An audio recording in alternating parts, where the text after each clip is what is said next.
दोस्तों पीएफ सदस्यों को सबसे ज़्यादा जो बेनिफिट्स मिलता है पीएफ अकाउंट के द्वारा वो मिलता है पीएफ के द्वारा मिलने वाला ब्याज। वो भी ब्याज नॉर्मल ब्याज नहीं है, साधारण ब्याज नहीं है, वो आपका है कंपाउंड इंटरेस्ट, चक्रवृद्धि ब्याज। ठीक है, तो आज की वीडियो में हम जानेंगे कि आप अपने पीएफ के अमाउंट में जो पीएफ की ब्याज दर है उसको और ज़्यादा तरीके से, बेहतर तरीके से कैसे बढ़ा सकते हैं। वैसे तो आपको पता ही है कि हर साल आपको सीबीटी की मीटिंग के द्वारा आपको बता दिया जाता है कि इस साल का, इस फाइनेंशियल ईयर का ब्याज दर क्या है।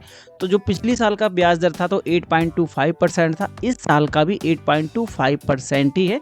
तो मतलब आप नॉर्मली ये समझ लीजिए कि आपका 8%, 9% के अराउंड फिगर ही आपका पिछले सालों के रिकॉर्ड के हिसाब से ब्याज दर रहा है, जो किसी भी बैंक के द्वारा मिलने वाले एफडी से, किसी भी और इन्वेस्टमेंट से थोड़ा बेहतर है। अगर अपने पैसे को आप ज़्यादा रिस्क में डालकर बेनिफिट्स लेना चाहते हैं तो फिर आप स्टॉक की तरफ मूव कर सकते हैं, मगर आप सेफ जोन में चलना चाहें तो पीएफ अब तक के मामले में सबसे बेहतर ब्याज देने वाली एक गवर्नमेंट संस्था है। ठीक है, तो अब बात करते हैं आज की वीडियो में कि आपको बताएंगे आज के 5 नए तरीके जिससे आप और ज़्यादा बेहतर तरीके से ब्याज प्राप्त कर सकते हैं। दोस्तों वीडियो इन्फॉर्मेटिव है, शुरू से लेकर लास्ट तक बने रहिएगा। चैनल पर पहली बार आए तो सब्सक्राइब कर लीजिएगा, फेसबुक पेज पर दिख रहे हैं तो फॉलो कर लेना। आपकी कोई भी समस्या होती है पीएफ संबंधी तो कमेंट में पूछ सकते हैं, बात करने के लिए इंस्टाग्राम पर भी जुड़ सकते हैं।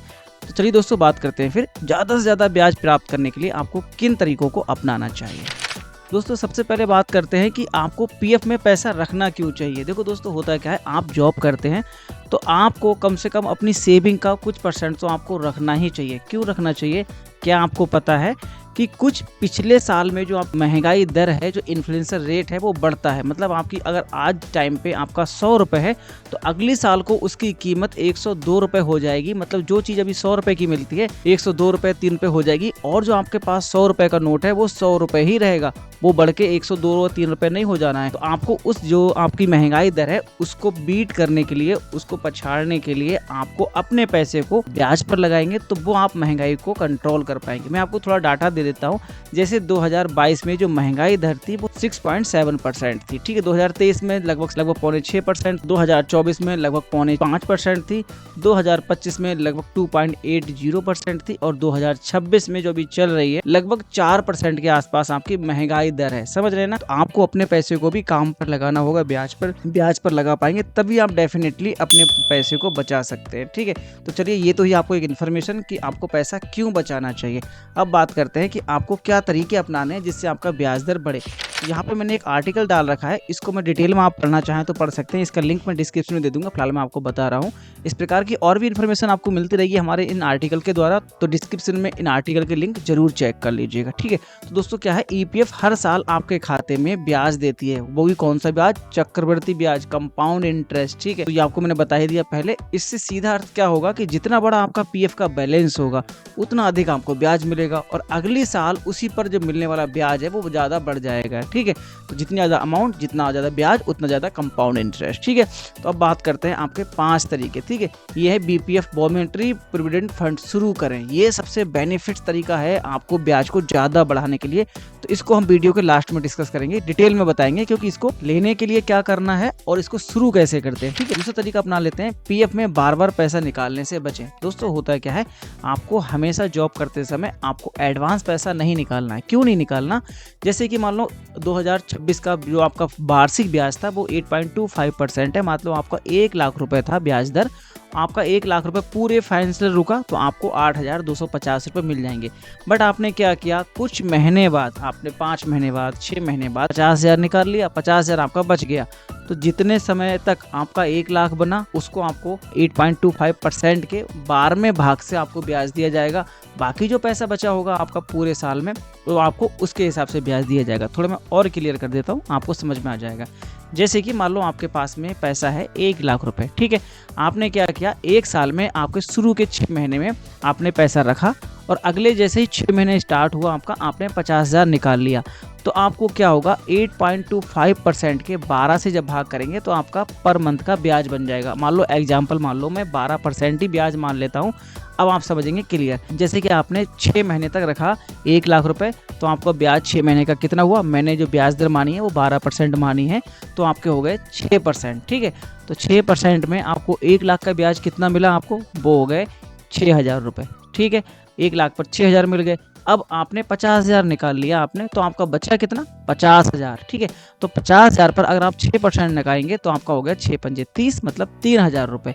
तो आपको पूरे फाइनेंशियल ईयर में कितना पैसा मिला, 6,000 तो आपको ब्याज के पहले मिल गए, 3,000 आपको बाद में मिले क्योंकि आपने 50,000 निकाल लिए थे। तो आपको पूरे साल में ब्याज कितना मिला, 9% के हिसाब से ब्याज मिला, समझ गए। मगर आपको मिलना कितना था, वो मिलना था 12%, क्योंकि आपने पूरे साल पूरा पैसा बचा के नहीं रखा, तो आपको 3,000 का लॉस हो गया। ये हुआ ब्याज का बेनिफिट्स, ठीक है। अगर ये अमाउंट मेरी छोटी लेके चली 1 लाख रुपए, किसी के यहाँ पे 10 लाख 15 लाख 20 लाख रुपए हो जाते हैं, तो इसमें ब्याज की अमाउंट ज़्यादा बन जाती है। तो इसी प्रकार कहते हैं कि भाई अपने पैसे को सेव करके रखें भविष्य के हिसाब से, क्योंकि मूलधन जितना कम होगा ब्याज आपको उतना कम मिलेगा, ठीक है। कंपाउंड इंटरेस्ट की ताकत और आपकी कमज़ोर हो जाएगी, ठीक है। इसके लिए क्या करें, जब आपको ज़रूरत हो, ज़रूरत का मतलब बहुत ज़्यादा ज़रूरत हो, तभी आप पीएफ से पैसा निकालें, वरना इससे दूसरे ऑप्शन के द्वारा आप अपने पैसे का एडजस्टमेंट करें और अपनी ज़रूरत के हिसाब से अपना एडजस्टमेंट कर लें, ठीक है। नौकरी बदलने पर पीएफ ट्रांसफ़र जरूर कर लें। क्यों, क्या होता है, जैसे ही आपकी सर्विस ट्रांसफ़र होती है तो आपको पुराना पैसा और नया पैसा दोनों का पैसा मिल जाता है। अब आपको थोड़ा एक एग्जाम्पल समझा देते हैं दोस्तों। मैं आपको क्लियर इसलिए कर रहा हूँ, एग्जाम्पल इसलिए दे रहा हूँ, आपको कोई डाउट्स ना रहे। मैं आपको यही बता सकता हूँ कि भाई ये आप प्रोसेस कीजिए, आप बच जाएंगे, मगर आपको समझ में फिर कुछ नहीं आएगा। क्यों करना क्यों है, वो आप बेनिफिट ज़्यादा होता है, ठीक है। एग्जाम्पल समझ लो, आपने पिछली कंपनी में जॉब की और वहाँ पे आपका 1 लाख रुपये पड़ा हुआ है, ठीक है। आपको वहाँ से जो ब्याज मिला वो आपको जो मिला वो आप तो मिल गया, आपको 1 लाख रुपये बात मान लेते हैं। आपने जो प्रेजेंट कंपनी में ट्रांसफ़र किया और उसमें आपका हो गया 50,000 रुपये, इस कंपनी का हो गया प्रेजेंट का, 1 लाख रुपये पुरानी कंपनी का हो गया। आपका टोटल कितना हो गया, 1.5 लाख रुपये, जब आपने ट्रांसफ़र कर लिया।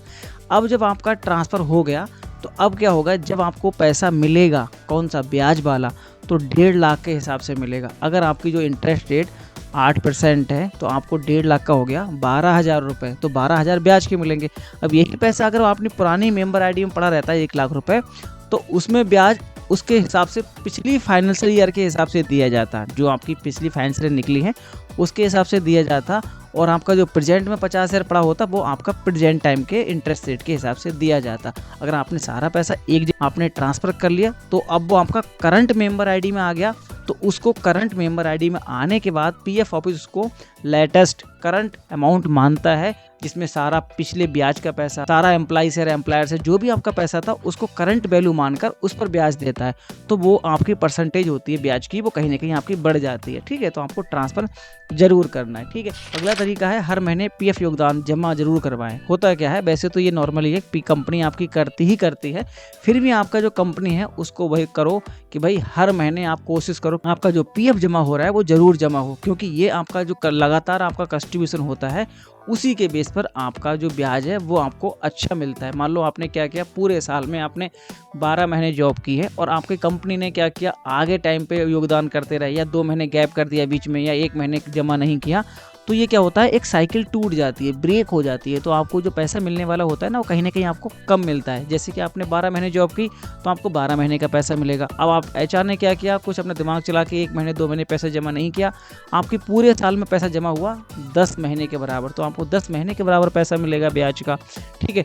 बट आप उसमें प्रोफाइल में नहीं देख पाते, अपनी पीएफ की पासबुक में नहीं दे पाते, तो आपको अपनी पीएफ की पासबुक भी जरूर चेक करते रहना है कि आपका पीएफ का पैसा लगातार जमा हो रहा है। हाँ, ये हो सकता है कि आपका जनवरी का पैसा आप जमा ना करके फरवरी में किया, फरवरी का मार्च में किया, 1 महीने का गैप हो सकता है, मगर ज़्यादा गैप है 2 से 3 महीने 4 महीने का, तो फिर आप ज़रूर अपने एचआर से बोलिए कि भाई आप लगातार हमारा पीएफ जमा करते रहिए, जिससे हमारा ब्याज की पैसा आगे अच्छी तरीके से बढ़ता रहे, ठीक है। यहाँ पे है 2.5 लाख से टैक्स फ्री सीमा होती है, ठीक है। यह है कि आपको जो टैक्स से बचना है, तो आपको पीएफ और बीपीएफ दोनों को टैक्स, मतलब 2.5 लाख है तो आपको वो टैक्स फ्री माना जाता है, इस प्रकार से, ठीक है।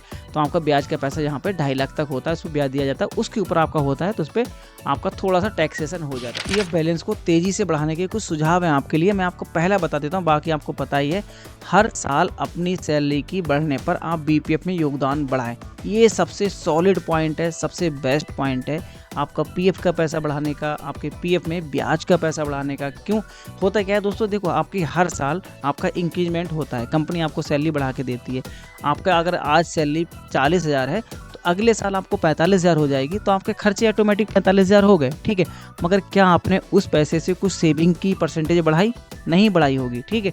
आपको करना ये चाहिए, कम से कम अगर आपके 5,000 बढ़े हैं तो 2,000 अपनी सेविंग में बढ़ाइए। इससे क्या होता है, आपकी जो सेविंग की हैबिट होती है वो दर बदर बढ़ती रहती है। आपकी जो सैलरी है, आपकी 25,000 सैलरी आज को, वो आपकी 1 लाख भी हो जाएगी, मगर आपके खर्चे उसी हिसाब से बढ़ते रहेंगे। बट आपने सेविंग नहीं बचाई तो आपकी एक टाइम पे आपको क्या होगा, आपका जॉब तो आपकी पूरी निकल जाएगी, आपको सेविंग के नाम पर थोड़े चंद रुपए ही आपके अकाउंट में होंगे और बिल्कुल जीरो होंगे। बहुत से फ्रेंड्स का यही होता है कि सर सैलरी तो पूरी महीने आती है, लास्ट में आके ख़त्म हो जाती है और अगली सैलरी का इंतजार करना पड़ता है। आपको ये बोनस टिप्स रहता है कि आप अपनी सेविंग को भी बढ़ाइए, जैसे कि आपकी सैलरी बढ़ती है वैसे अपनी सेविंग की प्रोसेस को बढ़ाइए। उसी के लिए ईपीएफओ ने भी एक सुविधा चालू कर रखी है, बीपीएफ। ठीक है, अब ये क्या होती है, अब इस पर बात कर लेते हैं जो मैंने शुरू में बात की थी।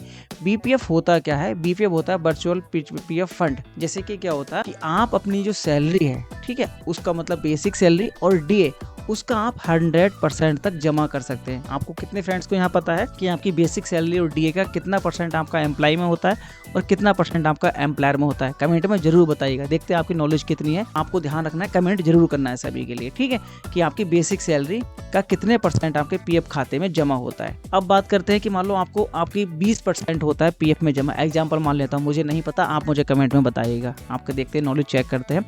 मान लो 20% जमा हो रहा है तो आपकी अगर बेसिक सैलरी 20,000 रुपये है, ठीक है, तो 20 का हो गया लगभग 4,000 रुपये, 20 40 हो गया, 4,000 रुपये आपकी पीएफ में हो गया। अगर आप चाहें तो इस आपकी जो बेसिक सैलरी 20,000 है, इसको 20 का 20,000 आप उसमें अपने पीएफ अकाउंट में जमा करवा सकते हैं। मगर इसकी कंडीशन क्या है, ध्यान से सुनिएगा। आपका जो पैसा आपका बीपीएफ में जमा होगा, बीपीएफ के द्वारा जमा होगा, वो आपके एम्प्लॉय शेयर में जाएगा, कर्मचारी वाले सेक्शन में जाएगा, एम्प्लॉयर वाले में नहीं जाएगा। मान लो आपकी सैलरी 20,000 है तो आप 20,000 ही जमा करेंगे, वही आपका होगा। ऐसा नहीं होगा कि कंपनी भी अपनी तरफ से 20,000 जमा करेगी, नहीं।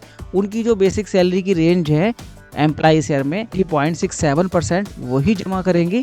आपका जो पीएफ में पैसा होगा आपके साइड का बढ़ जाएगा। अब इससे आपको फ़ायदा क्या होगा, जब आपको ब्याज मिलेगा ना, तो आपको बीपीएफ में जो आपका अमाउंट हर महीने जमा हो रहा है, मान लो आपको 20,000 इधर जमा हो रहा है, एम्प्लॉयर शेयर में आपका 2,000 रुपये जमा हो रहा है, तो 22,000 जमा हो गए। तो 22,000 से आपको अगर 1 साल रोकेंगे तो लगभग 2.5 लाख के आसपास आपका राउंड फिगर पैसा हो गया, तो 2.5 लाख पर आपको ब्याज मिलेगा। बट आप जब निकालने जाएंगे तो बीपीएफ से भी पैसा निकाल सकते हैं। तो ये सुविधा आप कैसे ले सकते हैं, आप अपनी चाहे तो 100% तक बेसिक सैलरी का डीए का जमा करवा सकते हैं। अपने कंपनी के एचआर से बोलिए कि सर मैं अपनी जो आपका पीएफ का अमाउंट है उसमें बढ़ाना चाह रहा हूँ, तो एक बार आपको फॉर्म देंगे, बीपीएफ करके फॉर्म होगा, उसको फिल करेंगे, डॉक्यूमेंट्स लगाएंगे, पीएफ ऑफिस जमा कर देंगे। आप जितना चाहो उतना पैसा आप पीएफ अकाउंट में बढ़ा सकते हैं, जिससे आपको ज़्यादा ब्याज मिल पाएगा। आप चाहे तो हर साल इसकी अमाउंट बढ़ा सकते हैं। आपकी जो बेसिक सैलरी थी आज 20,000 है, कल को आपकी 22,000 हो गई, आपकी 25,000 हो गई। आप उस तरह से बीपीएफ अकाउंट में भी अपने पैसे की जमा करने की जो अमाउंट है उसको भी बढ़ा सकते हैं। ये आपका पैसा होगा। दोस्तों मैं क्यों फोर्स करता हूँ इस चीज़ के लिए कि आप सेविंग बढ़ाइए।